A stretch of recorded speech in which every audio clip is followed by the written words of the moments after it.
प्राचीन काल में अवंतीपुर उज्जैन के राजा इंद्रद्युम्न विष्णु के महान भक्त थे। उनका एक ही संकल्प था, मैं भगवान विष्णु के साक्षात स्वरूप का दर्शन करना चाहता हूं।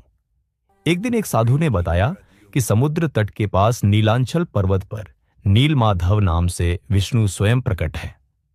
राजा का मन श्रद्धा से भर गया। राजा ने अपने मंत्री विद्यापति को खोज के लिए भेजा। विद्यापति घने जंगलों में कई दिन भटकने के बाद पहुंचे सब्र जाति के क्षेत्र में। वहां मिले सब्र प्रमुख विश्ववसु, जो प्रतिदिन गुप्त रूप से नीलमाधव की पूजा करते थे। विद्यापति को उन्होंने घर में ठहराया। विश्ववसु की पुत्री ललिता और विद्यापति का विवाह हो गया। विद्यापति ने विश्ववसु से देवता के दर्शन की विनती की।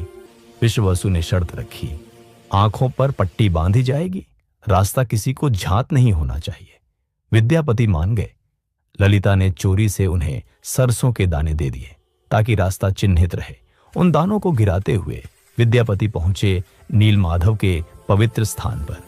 जब पट्टी हटाई, उन्होंने देखा गुफा के अंदर दिव्य प्रकाश नीले पत्थर जैसे चमकते भगवान शंख, चक्र, गदा और पद्म धारण किए, आसपास पुष्पों की सुगंध और स्वर्गीय तेज। विद्यापति के हृदय में भक्ति का सागर उमड़ पड़ता। विद्यापति लौटकर राजा को सब बताया। राजा संपूर्ण सेना और साधुओं के साथ नीलांचल पहुंचे, परंतु नीलमाधव अदृश्य हो चुके थे। विश्ववसु रोने लगे। तभी आकाशवाणी हुई, राजन, मैं इस रूप में अब उपलब्ध नहीं।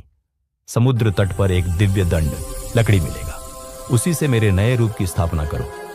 राजा ने भगवान को प्रणाम किया। कुछ दिन बाद समुद्र शांत हो गया। लहरें पीछे हट गईं और तट पर एक विशाल नीम का दंड प्रकट हुआ। इस पर 4 पवित्र चिन्ह थे, चक्र, शंख, गदा, पद्म। सब समझ गए कि यही दरु ब्रह्म भगवान का जीवित रूप है। राज्य के बढ़ई उस लकड़ी को नहीं काट सके। तभी एक रहस्यमय वृद्ध आए। वे विश्वकर्मा देव थे। उन्होंने कहा, मैं मूर्तियां बनाऊंगा, पर 21 दिन तक किसी ने दरवाजा नहीं खोलना है। राजा ने शर्त मान ली। विश्वकर्मा अंदर काम करते रहे। 14 दिन बाद रानी चिंतित हो गई। अंदर कोई आवाज नहीं। उनके आग्रह पर दरवाजा खोल दिया गया। जैसे ही दरवाजा खुला, विश्वकर्मा गायब हो गए। अंदर 3 मूर्तियां थीं, भगवान जगन्नाथ, कृष्ण, बलभद्र, सुभद्रा। मूर्तियां पूर्ण रूप से तराशी नहीं थी। हाथ पांव अधूरे, आंखें गोल, शरीर चौड़ा। राजा दुखी हुए।